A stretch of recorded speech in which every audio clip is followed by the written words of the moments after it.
Hello, beautiful souls, and welcome to the Medium's Table. I'm your host, Michelle Gardner. This podcast is your personal invitation to join me at the intersection of the everyday and the extraordinary. Together, we'll explore the magic of mediumship, share spiritual stories, and connect with fellow mediums on this incredible journey. So grab a seat, pour yourself a cuppa, and come join us at the Medium's Table, where spirits gather and stories unfold. Disclaimer, just a heads up to all our lovely followers. Our social media is a space where we share personal stories, including those of various mediums. Let's keep the vibe positive and respect each other's beliefs. Every journey is unique, and here we celebrate the diversity of experiences. I'd like to welcome to the show. Oh, and I'm going to say, Annie, we've known each other for, years. Yeah, 2 years, yeah. A long-time friend. We have practiced in Zoom groups, but we never actually get time to discuss very much outside of that. So I would love to welcome you to the show to tell the audience your story, because that's what I love, hearing stories, and that's what changes people's lives. And this is what helps people grow and learn. But firstly, I want you to tell everyone what it is that you actually do, because I know your list is ridiculously long. Long. I'm going to just squish it down to just a few things. And obviously, they figured out by now I'm a psychic medium. And I'm also ordained minister through the Order of Melchizedek, ordained by Daniel Chesbrough. Reiki master teacher, metaphysical teacher, retired police. I don't know. The list is really long, so just go with that for now. Just go with that. And a teacher of Course in Miracles. That's always important. I had a student of mine show up at I hadn't seen her in a while, and she reappeared in Course in Miracles class. And I said how glad I was to see her. And she said, because you keep reinventing yourself, so I have to see who you are today. So I thought about it a lot. Yeah. Yeah. And most importantly, I don't want you to leave out that you are a renowned author. I'm also, how did I leave that out? Books. Yes. That's why I'm here, Annie. That's why I'm here, to remember the most important parts. The most important part. Yes. Yeah. You're an author. And I mean, that in itself is an incredible feat. You know what I mean? Just to get that done. And I appreciate the time that would go into that. I've never written a book myself, but, you know. Maybe I should start there. I'm trying to figure out where to start, but I might as well start there. Yeah. I've been a professional psychic. I didn't add on the word medium until recently, but there's a reason for that. Since 1990. And if everybody remembers 1988, the harmonic convergence, that was kind of a push from the universe that I got. And I remember going to a psychic fair about that time. I think it was in 1988, actually, and walking around and thinking, I can do this so much better, and I don't know where that thought came from, because at the time, the idea of being a medium, much less a psychic medium, was, that's not happening. So what happened when I started seeing clients, I knew I was talking to a group of guides and angels. And I was constantly bugging them. I want a name. Because if you recall, not so much current day, but prior to like 80s and 90s, if somebody was channeling, it was always some Indian guru or Native American shaman or something, And I said, I just want a name. And finally they said, you put way too much importance on who somebody used to be. And that is not what's important here. And these guys are fantastic. They are so funny. And they finally said, just call us they. And I, what? And yes, we are the important guys. We're the big shots. And make sure when you talk about us that we're in bold font and capital letters. And I said, okay. So after moving down here to Palm Coast, I opened up my office here. And within a year, I just started channeling they for everybody, not just the client in front of me. And when we realized what was happening, because it started directly after each Course in Miracles class, um, somebody brought in a tape recorder and somebody else was taking notes. And then it would be all transcribed and it would be sent out in a newsletter to a couple hundred people. And in those days, too, the YouTube channel was fairly easy to navigate, which I'm not techie at all. And for me to start my own YouTube channel was kind of something. So after a while, I started that, and I would read some of the channeled messages of they for the people who weren't, which is most of the population of the world, wasn't on that newsletter. So and they had told me I was going to write 3 books about them, and the 3rd book is half done. It's in the computer. I'm just too busy to finish it right now. But the first 2 books are all my personal stories going from age 3 right on up to present. And then the second half of each of these books are the channeled messages as they came in. And the beauty of some of these messages, and as I said, they started coming in 2010. You read them today and you say, oh my God, this sounds like now. This sounds like today. And I don't want to get off course too much, but I'll just give you an example of one of the messages. And they didn't channel like we hear a lot of the channelers channel. They do it by story. I'm always the center of the story. They always stick me in the center of the story, and they have me going places and doing things. And when they're making a point, in this one particular point, they make over and over and over again. And if you think a good teacher does that, they're always repeating, only in just a little bit different way, hoping one of these days you'll catch on to one of the things they're trying to teach. So their point that they were making at that time, and this is my favorite one of the examples, was they would get me to go above whatever was going on.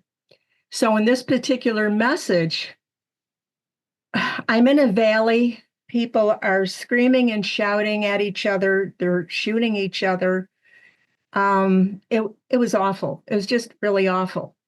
And they had me turn around and walk up this hill. And they had me keep going on the hill until I could safely turn around and look down and then become the observer.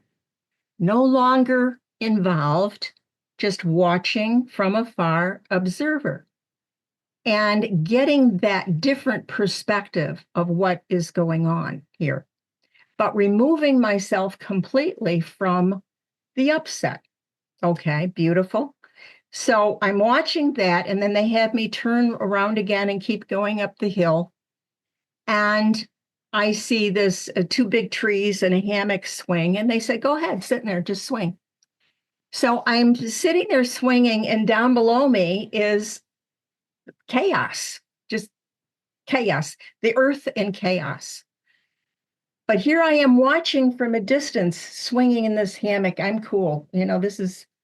I'm calm, I'm peaceful, I'm the observer, I'm not involved in this. And people can take out of that what they want. What I felt, what it was, you're going to see a great deal of chaos.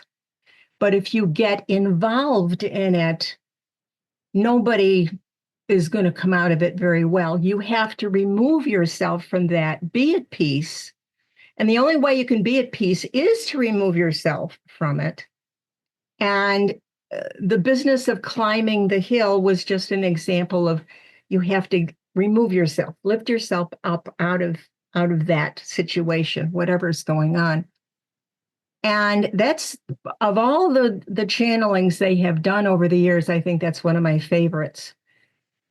But there was so many similar to that, which sounds like now, where there is so much chaos all over. And I have people asking me all the time, how do I be at peace? Good question. But this is, I don't expect you to go out and find a hill and climb up and then find a hammock and go swim. I don't expect you to do that. But just take the message for what it is. Remove yourself from whatever it is and become the observer. So that's an example of the kind of stuff that they channel. Now, I was instructed earlier today that I have to tell you one of these stories. And if I don't do anything else, I have to tell you one of these stories. Okay, go for it. My beginning path here was when I was around 3. I would say 3-ish. I don't have too many early memories, but I do remember my playmate, so to speak. But my playmate was not another child, it was an angel. And I thought his name was Praise Ye the Lord because he was always saying Praise Ye the Lord all the time. So I thought that was his name. So when my family said, who are you talking to? I said, I'm talking to Praise Ye the Lord, And I didn't come from an exceptionally religious family. So there was no place I could have heard this. Well, he comes into the story fairly quickly. So it's around 1952, which tells you a little bit how old I am. I'm 75 now. And I overhear my mother talking to my aunt who's visiting, and she wants a new dress. And her husband said no, they couldn't afford it, and they didn't have the money. She could not have the dress. And I'm listening to this. So I waited until my mother had gone shopping, and my oldest sister was babysitting for me. And I waited till she went back out to swing because she'd put me in my crib, took my socks off and got me all ready for my nap. And I said, yeah, okay, here we go. So I wait for her to go back out and swing. I'm up and out of the crib and I'm gone. And in my hand is my play money to go find my aunt and give her the money for her dress that she wants. I want her to have the money. Now, I grew up in a city, and I think I mentioned to you or to somebody recently, in today's day, if you saw a 3-year-old wandering around a busy city street, I don't know how many people would approach because they'd be afraid of being accused of being pedophile or some such thing. This Yeah, is absolutely. 1952. Yeah, this is 1952. That didn't happen. So here's this little 3-year-old kid, no shoes or socks on, just a little sunsuit. It's this hot, hot summer day. And to all appearances is wandering around by herself. Excuse me. Which I wasn't. I had Praise Ye the Lord with me. So, and helping me cross the streets. And he did this kind of cool thing when we crossed streets. He would go walk kind of sideways and he put his arms like this and he would actually stop traffic while I was crossing the street. Wow. So after, I'd say mile and a half of that, a car pulls up next to us and it's a big black fancy car. And Praise Ye the Lord stops and he knows the lady that's driving and she says to get in. So we both get in. And to this day, I can smell the seats on that car. They had a particular smell to them. I can still smell it. And I'm sitting in the front seat. Of course, there's no, seatbelt or anything. But I'm fixated on how she's driving the car because she pokes buttons to make the car do things. And it isn't until when the last few years you could poke a button and start the car now. A couple of my friends have it. You don't need a key or anything. You just poke a button. And so everything she did was just poking these buttons. So we get up to what I know now is the Park Circle in Watertown, New York. And we pull up and they tell me to get out at this house and go up the stairs and knock on the door, ring the doorbell, and there would be a man that would come and tell them who I was. And that's all that would be necessary. And they parked a ways back, which is, when you think about it, how odd. Why would adults do that. They wouldn't go to the door with you. They just park back here. So I do as I'm told, and I knock on the door, and this man answers, and I said, "My name is Annie, and I'm hungry, and I'm thirsty, and I have to pee." And well, that's straight to the point. Here's my priorities, right? So he gets me ice cream, and yes, I use his bathroom and the whole thing. Now, before I go any farther with this part of it, this wasn't just any man. This was the district superintendent of churches for the Northern New York State. A whole bunch of churches. Wow. Yeah, all of the churches. So he knew who I was because this is pre-TV and pre-everything, 1952. But everybody listened to the radio, and it was on the radio over and over again. Annie Bedore is missing, and this is what she looks like. And, the whole city was going crazy looking for this little kid. Isn't it funny how they never saw me? I'm just walking up and down the streets. Yeah. So he calls the police, and I had this strange idea that my mother picked me up in a cab because that's how she got around, was taxi cabs, because the man wore a hat and talked on a microphone, which, of course, it was a police officer. It wasn't a cab. But it puzzled the whole family for years, I think more than anything, about the lady with the car. And why did she pick that person and the whole thing? And they weren't thinking angel. They were just thinking some lady picks me up and then drops me off, which is an odd story. And I wondered about the car part myself until I was doing a talk about one of the books at a bookstore just a few years ago. And another person got up to the microphone. She said, "Can I have just a moment at the microphone?" And I said, "Sure." She goes on and tells this story about two angels in a big black car that saved her and her mom one night. And it's a beautiful story. Remind me sometime to tell you that story. Yeah, definitely. I just got goosebumps when you said that. Like, oh, and I can't wait to hear that one. So yeah, it's they do drive. I had an angel pull up. I'm getting way off course again, aren't I? But again, this is in one of the books, this story, but I came from Syracuse, New York, where it snows by the foot, not by the inch. And there had been a terrible, terrible snowstorm that day. And my husband worked days, I worked nights. And when he left to go to work, it was fine. The driveway was fine, but it dumped all the snow after he left for work, and the snowblower was broken. I'd hurt my back the day before lugging something heavy. And I'm out there. I have this baby shovel in the back of my car for when you get stuck. So I'm trying to shovel all the snow with this little baby shovel. And the tears are coming down my face. And I said, "Angel, I need some help here right now." And I probably could have counted to 10.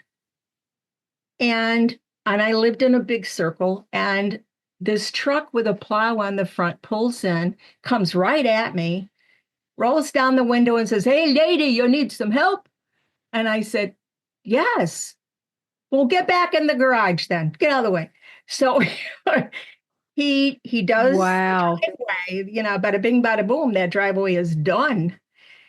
And I try to pay him, and he says no. And I said, "I have to tell you something." I said, "Right before you showed up, I was praying for the angels to come help me." And he says, "You just never know who's listening."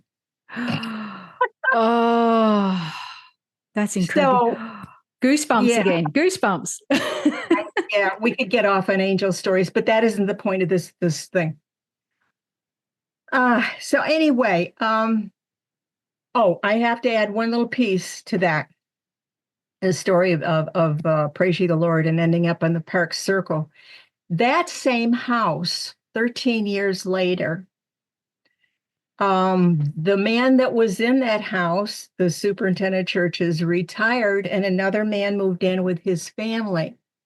His youngest daughter turned out to be my best friend, and I ended up living in that house for a while. You're kidding. Is Oh my, I mean, that's talk about, wow. yeah. That's incredible. So, we're going to fast forward now because I've spent too long in the past, but people are getting a little bit of an idea that, yeah, I'm a psychic, I'm a medium, I talk to angels and Mother Mary. We'll get to that another time. Um, 2 years ago, 22 months ago, actually, my husband died of 35 years. And I was devastated, more than devastated. There isn't a word in the English language that can say. Your heart is literally ripped out. There's a tidal wave that comes over and it just knocks you over. So I had some experience, a lot of experience with mediumship before that event, but I didn't want anything to do with it, nothing to do with it. And it really got bad during 9/11. This is why we still lived in Syracuse. Now, Syracuse is 5 hours from New York City. But that's when, and I didn't mind our own family that had passed coming and visiting. And that was kind of nice. It didn't bother me. And my clients would sometimes have orbs. They would show up as orbs. I always knew if they had somebody coming in from the other side because the orbs would start coming through and end up in my office. But that was too much. We had, and it was a warm spring for people that were around then, a warm fall. And all the windows were open. I had a lot of windows in that house. All the windows were open. But this one back room, which I called my playroom, I could read or, whatever. Um, Everything in that room for weeks was covered with a very thick dust, about good half an inch, half 3/4 of an inch. And it wasn't normal dust. It was powdery white Yeah. stuff. Yep. And if you remember, after the towers went down, there was this cloud circling the earth from the towers. And maybe you didn't know that. Um, this is what I figure part of this cloud. It ended up in this room. And initially, I tried to use a duster and it would just go all over. And so I'd have to use the vacuum cleaner. And I think, oh my God, who am I vacuuming up here? Because there was people Yeah. in that dust. Yeah. Mm. So, but they were starting to really bug me because there was a lot of them. And the crux of that came one day, and I was using the bathroom. The door was shut, and no one was home. But and there's a crack under everybody's door where you can see if somebody's walking along behind that door. And I'm seeing the footsteps, and I go, I don't believe this.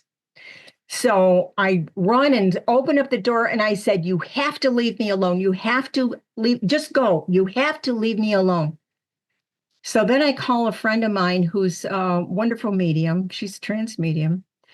And I said, Jane, I don't know what's going on here. They're everywhere. What do I do? And she said, Annie, your light has just gotten too bright. And they're just finding you because of that. And I said, I don't like this at all.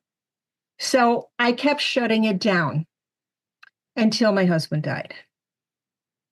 And I had first a run around with a spirit. I wrote down the name, a spirit app. This fella came up with, and because I thought I don't want to be a medium, so I'll just get this app and I'll talk to the spirits this way. Okay. And at first, I never can figure out what anybody's saying on those things. If you listen to the spirit boxes, it sounds like, oh, I don't know how they get anything out of it. And that's how it was in the beginning. And then I thought, okay, I will ask for they to talk to me. So I said, are you guys here? Are you guys here? Let me know. And now I'm hearing multiple voices coming over this app saying, we're here. And I go, oh my God.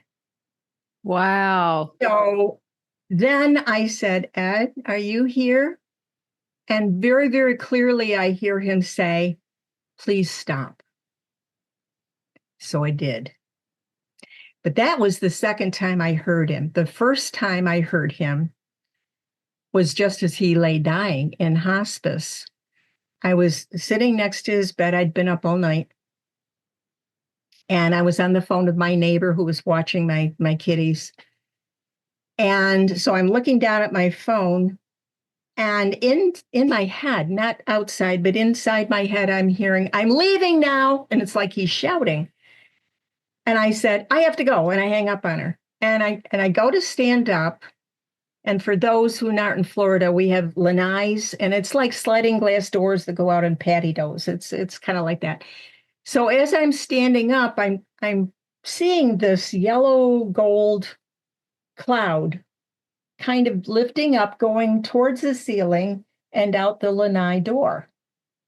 And at the time, I thought, oh, isn't that odd? But then I just kept going because I wanted to be next to my husband. So I didn't think of that again for hours. And when I did think of it, I said, oh my God, I saw his soul leave.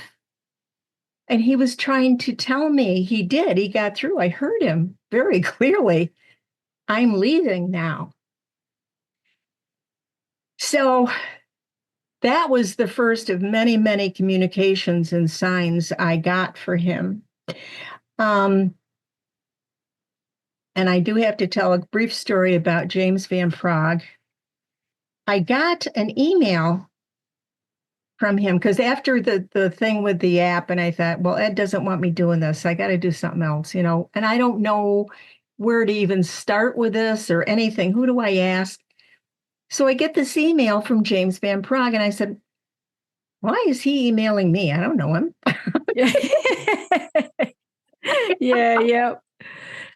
And it's an invitation to come listen to this thing, which is a come on. You know, it's a little free thing, and it's a come on. If you like this, you take the class. And I was really impressed with, you know, the little come on thing. And I thought maybe this is what I should do. So again, I'm a new widow. The finances are all over the place.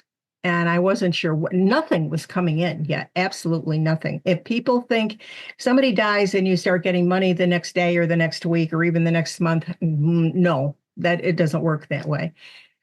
So anyway, I'm looking at this, and I'm looking at how much it cost for this level 1. And I said, I can't do this. And I hear they say, yes, you can. And I said, well, I can't. I don't dare spend the money. And they said, Annie, it's going to cost $150. And I said, you know, you guys are never wrong, but I'm looking at this and it doesn't say $150. And they said, oh, ye of little faith, you just keep going. So I'm scrolling down, and I get to this part where you can apply for a scholarship, a partial scholarship. So what have I got to use? You know, I'll apply. I'll never hear from them. So I'm making up a time, say that was 4:00. And I'm thinking, I'm never going to hear from him. By that evening, I'd gotten a return email saying I was accepted. And guess how much I had to pay? Oh, you're kidding. $100. Oh, wow. I love it. So, I mean, these guys are amazing. So the point of a lot of this today is talking about this book that I wrote during grief, and I put in my own experiences, no rules back. I swore a couple times. We've never heard swear words before. No one does that. But, you know, I thought, should I swear? Well, I said, no, this is me talking. I'm going to swear in here. So anyway, yeah. And included everything. So many. I have pages here of notes of all the signs, and that's just that first year. And part of what I want to talk to your listening audience about is I talk to widows and widowers all the time now, and that's kind of a way ahead of the story yet. But and they're always saying, well, you get signs. I don't get signs. And I said, you know why you don't get signs? You're blowing it off. Yeah. And for the first few weeks, this light behind me, I'd come into the room and it would blink. And I'd say, what's the matter with that light? I know better. I Yeah. know better. But I blew it off. And there's something wrong with that light. And finally, when I figured it out one day, I'm sitting here and I said, oh my God, Ed, I'm so sorry. I missed it. And this overhead light started blinking on and off. I said, I know, I'm sorry. I love it. I love it. But he'd only been gone. Annie, can I just stop you there? Yes. Just when you looked down, your light went really bright and then back to normal again. I can't wait to see the recording of this because it's like, what timing. Incredible. Well, you remember Anna from our class? I'm not going to give her. You remember Anna? And Anna was we were doing readings for each other one time. We were in the rooms. And she told me afterwards, Ed was standing in the corner like this. And, none of this would have happened if I hadn't died first. What? Yeah. Yeah. Yeah. This is absolutely true. So, and then I started finding, while the kids were here for his service, I was telling them to look for nickels and dimes and pennies. And their eyes got big as saucers, right? And neither of them believe, mom's a little weird. She talks to dead people, whatever. So, and they said, did you leave a nickel on the sink in the guest bathroom? And I said, no. That used to be Ed's bathroom. And I said, no, I came home from the hospital and cleaned that. I knew that company was coming and I cleaned that bathroom up. Well, there's a nickel on the counter. And one of them came and brought me the nickel. So I set that to one side. I have them. Yeah. And then the little baby hearts started. And I would find tiny, and I wouldn't help to show you because it wouldn't even show up, but tiny, little red, shiny hearts. And I would, make dinner and go, and the kids are still here, and there would be a tiny red heart on my placemat and say, when do you kids put a heart on my place? No, we didn't. No. And that happened a couple nights in a row. So they're in this bag too. I kept finding nickels. The last time I found one of those little red hearts, I was complaining that I hadn't had a sign in a while. And I turned around like this on my chair, and there in the floor right behind me was a tiny little red heart. Oh my. He's very clever, but you have no idea so far how clever he is. There was a couple people that visited. We had set up the visit. They're from England. We had set up the visit, months ahead of time. And it was a friend of mine who was now, this was her boyfriend. She wanted me to meet her fella. And she said, do you want us to come? And I said, oh, yeah, he's got to pass my inspection. I said, yeah, you got to bring him. So when my son left the room, I said, Chris, is Ed here? I knew he was a psychic medium. And he said, oh, yeah. And I said, is he sitting over here? He says, no, he's standing right behind you. And he said, and Chris didn't know anything about my husband at all. And he said, he's showing me his fingers and how straight and strong they are now and how straight and his legs are and how strong he is and how, his body is so great. And just about that time, my son came back in and he stopped talking. So I said, okay. So later in the day, I texted my girlfriend and I said, tell him, please, thank you for giving me that message. And she said, oh, no, there was more. And I said, what? He gave me a replay of a very private conversation Ed and I had about 6 months before he died.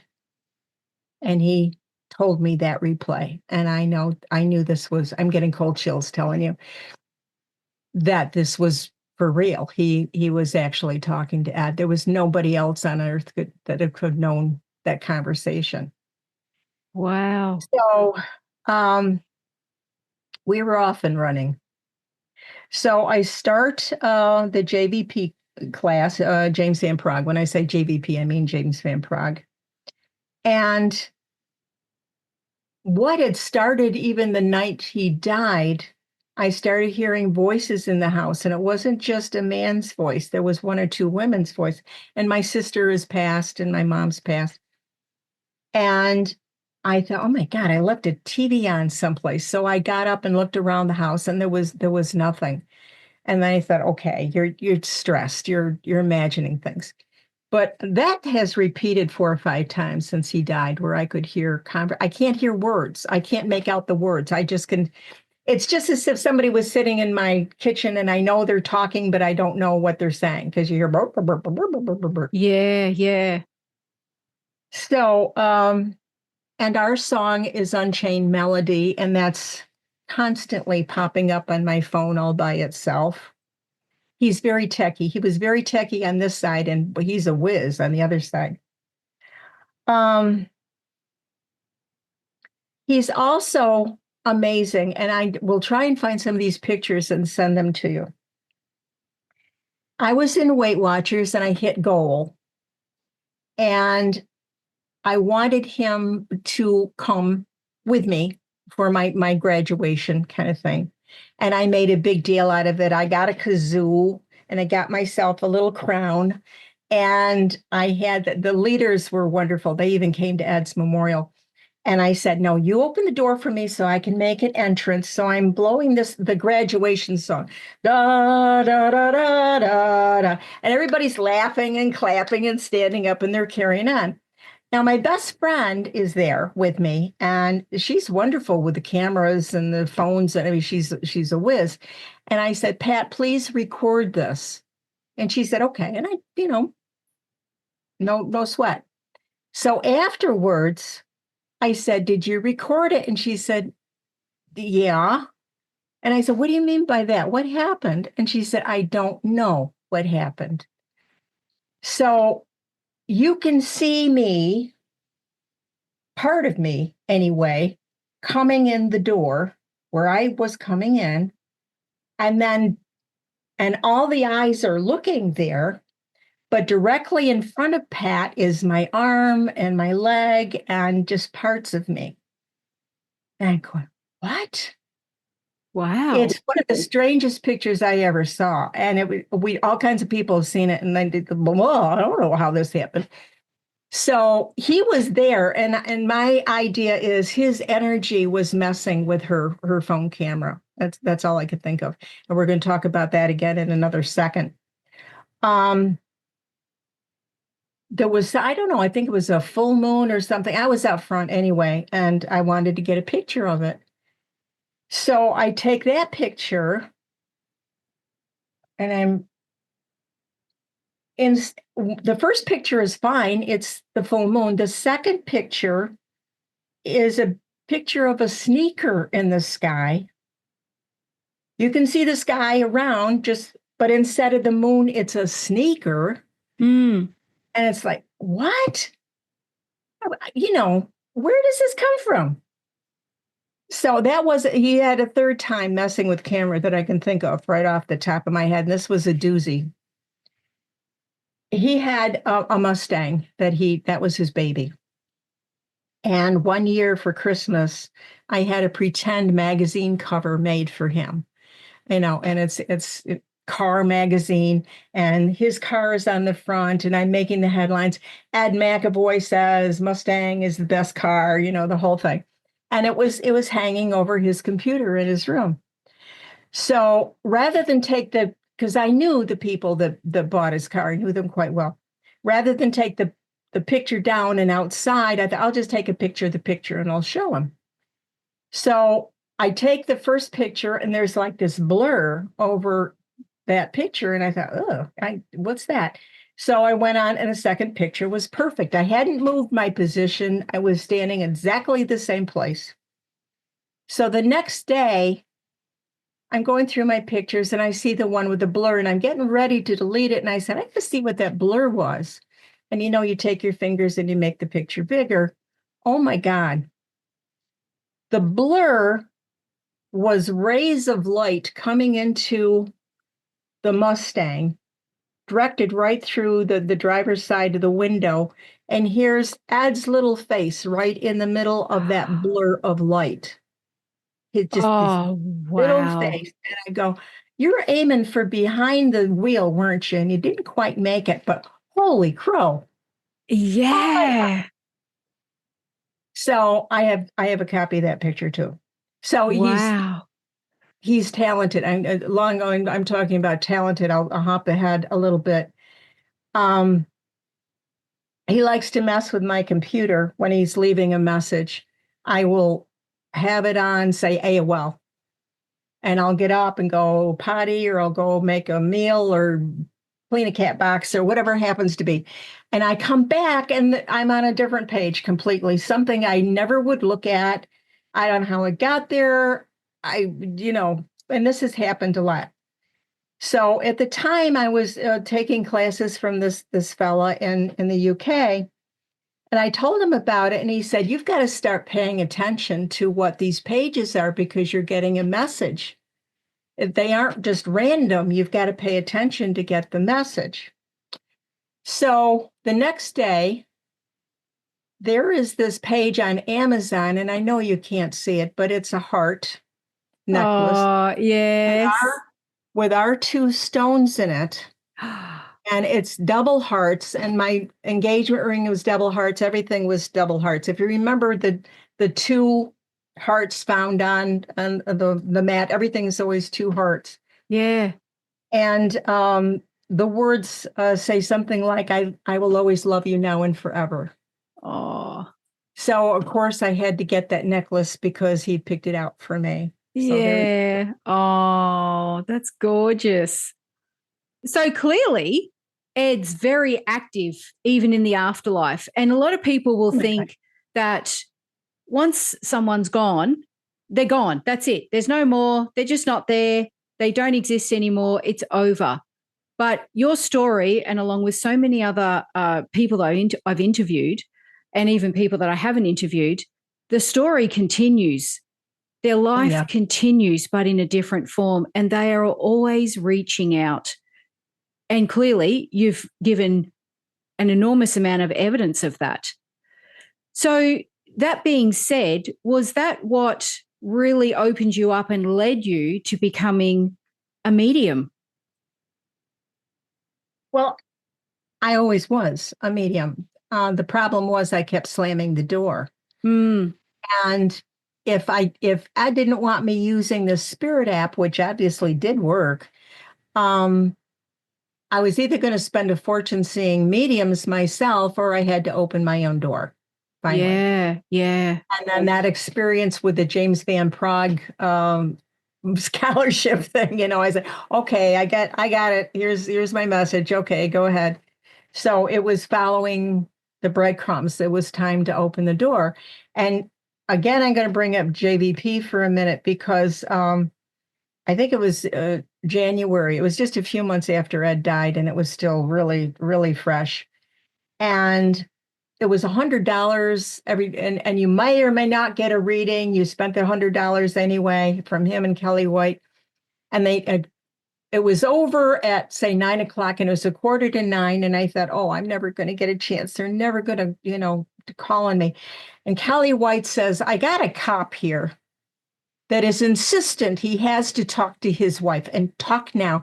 So I'm raising like crazy, right? And talk about we are evidential mediums, and talk about evidence. Oh my God, she just nails it. They both of them. They were just taking turns with talking about the leather bond journals. He would get me a leather bond journal every year for Christmas for my diary, or talking about how he saw me put his wedding ring on my chain and wearing it around my neck, or how he saw me going to Walgreens, having this picture blown up and bringing it home. It's a wedding picture, and it was Oh, ask.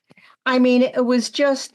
incredible the amount of hits in 5 minutes. I mean, they just were blowing them out. And the two things I thought they were wrong about, come to find out they were right. They just had tiny little details off. So obviously Ed wanted me to pursue this way. Yeah. To open the door for him. So I did. And of course, that's how I met you. And that's how I met so many marvelous, marvelous women and men too, not just women. Yeah. And talented. And everybody, I think, has that same, I want to help. I want to help somebody in their pain. I want to help bridge the gap. Yeah. Be of service. Yeah. Yeah. Absolutely. To be of service. And I can't think of 99% of the men and women I've met seem to have that same quality. Yeah, yeah. I think you step into an energy, or you start to rise into a frequency where you have a greater understanding of purpose, of self, and your role in what it is that you're here to do. And like you said, when these, these skills, these gifts, whatever you want to call them, start to come through, you want to help other people. You want to share in that enlightenment and that love and that light that comes from spirit. And it really is an overwhelming, I don't know whether need is the right word, but you are continuously inspired to want to help other people and be of service. Yeah, yeah. I described it as being a terrific high when one of the first real readings I did was, and I didn't know what I was doing. I mean, I was really green. But there was this mother there that had just lost her son, and I knew almost nothing about her. This is in one of the practice medium groups. And it was my turn up to bat. So I see the son, and I'm describing him with a right between his teeth and playing basketball, but not in a court. It was like in the driveway, and his favorite shirt. And I'm going on and on. Now she's crying. And I'm going, oh my God, I made her cry. Oh God, what did I say? But she's crying because she's happy, not because she's sad. And I finally stopped, and I said, I have to stop. I'm upsetting you. And she said, oh, no, don't do that. So, and now again, I'm new. So the spirit, and I figure he's new because he said, oh, I found your light. So I said to Mom, at the time I didn't know he had just passed. And I said, did your son just pass? And she said, yeah. Now, when he said that to him, I'm trying to act cool talking to the spirit. And I said, you must be new because, this light's always here. Liar, wow. fire. Yeah. But anyway, so there was some funny things that happened in the beginning. I went to lunch with a friend I hadn't seen in a long time. At Indian restaurant. I love Indian food. And we had just sat down, and I'm hearing Clara. And I'm thinking, will you shut up, please? I'm trying to eat. And this went on and on. She wouldn't shut up. And finally, I said to my friend, do you know anybody named Clara? And she said, yes, that's my mom. And I said, she hasn't shut up since I sat down. And she said, that's about right. Yeah, that's my mom. Oh, I love it. I love it. Oh, it's incredible. And they turn up at the most sometimes inconvenient or times when you think, really? Now? Yeah. Oh, I've been in places, not a story for today, but we rented this condo in Cedar Key. It was haunted, which makes me laugh in a way because people have actually hired me to get the ghosts out of their house and that kind of thing. And I've done it a few times, but I think it's really funny because they think you have to go to a particular house to find a haunted house. And that's hysterical. They're everywhere. Yeah. They're in your yard. They're up the street. I mean, you don't have to go someplace special. They're all over the place. Yeah, yeah. You just stopped a whole lot of people then from going out now. They'll just shut their door to their house and go, I'm never going outside. Everywhere's haunted. And he said everywhere's haunted.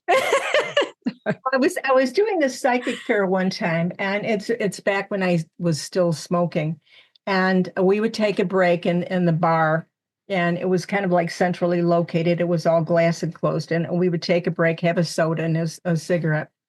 And I'm talking to the other psychics, and off to this side was this man that just kept hanging around and was listening to what we're saying. And I'm thinking, you are so rude.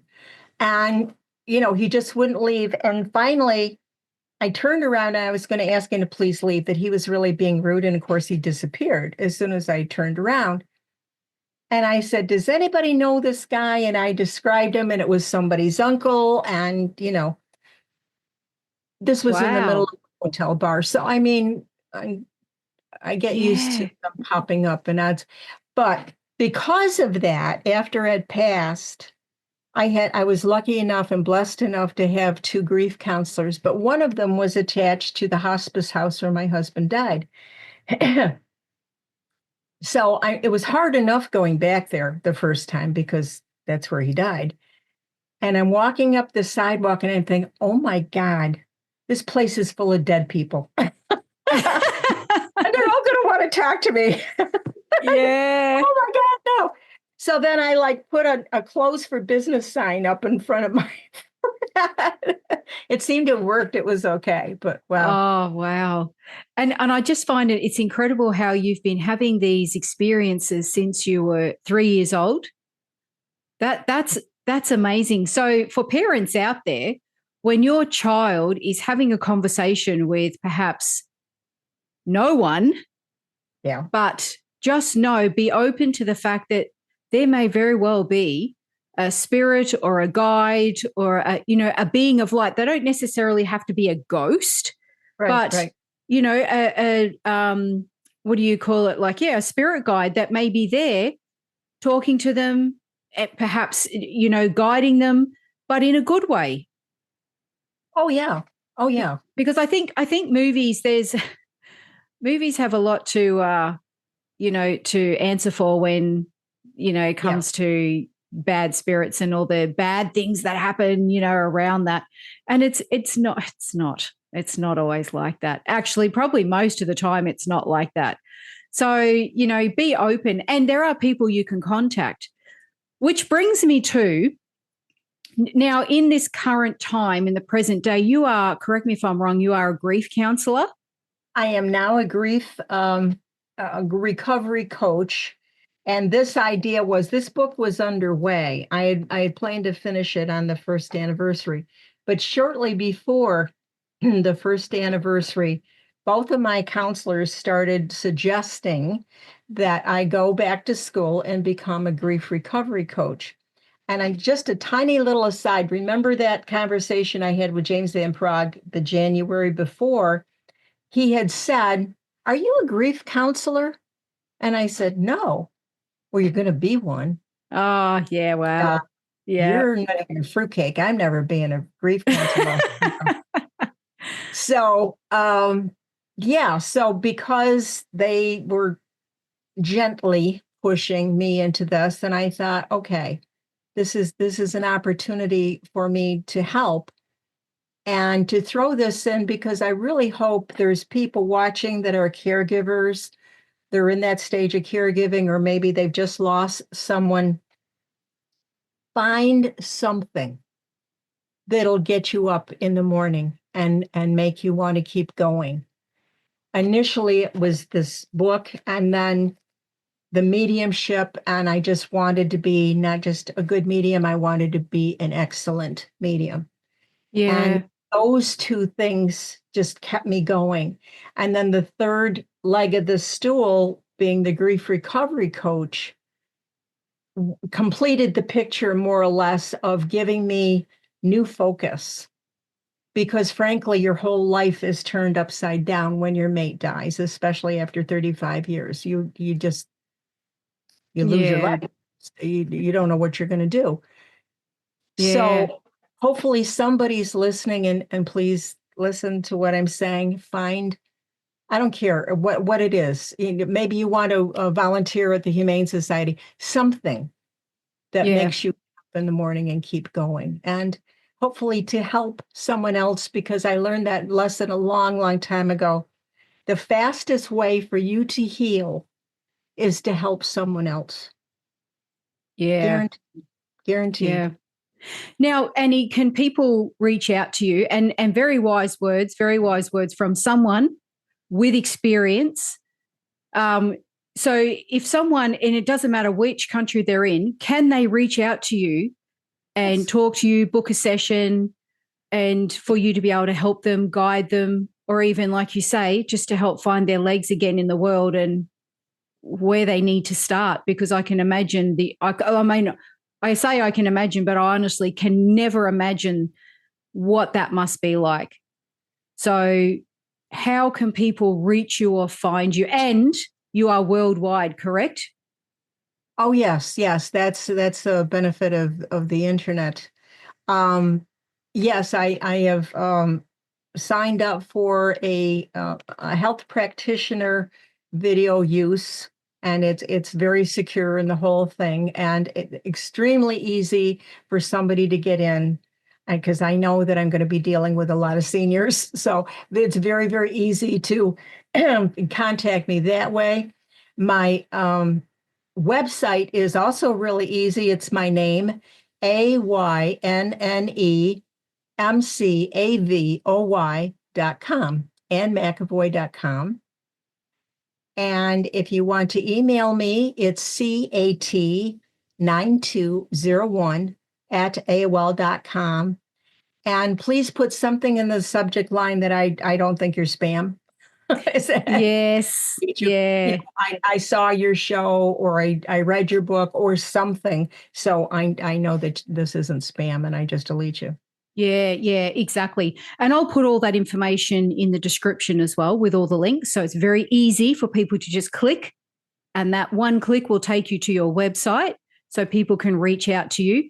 And I will also put the names of your books and the links to those as well. Now, they're available on Amazon. They're available on most bookstores. Well, this one is most bookstores and Amazon. Okay. These two are strictly Amazon. I also do have a YouTube channel. And again, it's simple, Anne McAvoy. Yes. And I will definitely put the links to those as well in the description, because it's important that people know who may be, like you say, in almost at the point where they're about to lose a loved one, or they have just lost a loved one, or they're still grieving, and they need something or someone to reach out to. So your role in this world is extremely important, and I will make it as easy as possible for people to reach out to you and find you. And worldwide means Anne will guide you and lead you to be able to talk to her just as we are, because I'm in Australia and Annie's in America. So you will be able to talk to her as I am. And that is what's most important, that you still have that in person, so to speak, contact. You see the face Right behind the voice. Yeah. Oh, wow. Thank you so much, Annie, for sharing your stories, your journey. And I know this is, and I say a snippet, but I'm like, this is the tiniest little snippet. It really is. You sent me an outline just yesterday. And even though we've known each other for years, we go into circles, we practice, and then we leave. And we never actually get to have those full, continuous conversations outside of that, because we're on different time zones. Life is happening for us. And it wasn't until it was like, right, I know I've asked you before, but now I'm saying, Annie, it's time for an interview. And you sent me this outline. And I mean, it wasn't even 24 hours ago. And I was like, who has done all this in one lifetime? What? It's like, she's got to be a twin. There has to be two of her that is achieving all of these great, these great accomplishments in your life. And I'm not joking when I say that. And I'm definitely not over exaggerating. If anything, I'm probably under exaggerating. So I know there are plenty of stories left in the tank for you to share. And we will definitely have you back to share. I can see this being endless episodes, because there was so much. And well, it's ongoing all the time. I mean, it never stops. The messages, yeah. the signs from God just keep coming. Yeah. The famous people as well that you've interacted with. And I'm like, I've read that book. I know those people. She's what? She's been on stage with who? Who, what? Anyway, it was like, wow. Okay, there's a lot going on here. Yeah. Oh, wow. So thank you so very much, Annie, for sharing your stories and your time. And hold your books up one more time, all three of them. Okay. Let's see. There's one. There we go. The lowest one. This is the first one, and this is the second one. And by the way, this cover is one of my paintings. I also paint. I didn't tell you that. But anyway, yeah, this is one of my paintings. Of the many things that you do. I love it. I love it. Yeah. Thank you so much, Annie. And like I said, all the links will be in the description. And I look forward to having you back again on the show very soon. To view the show notes, head over to themediumstable.com.au. If you want to watch these episodes, head over to our YouTube channel, The Medium's Table Podcast.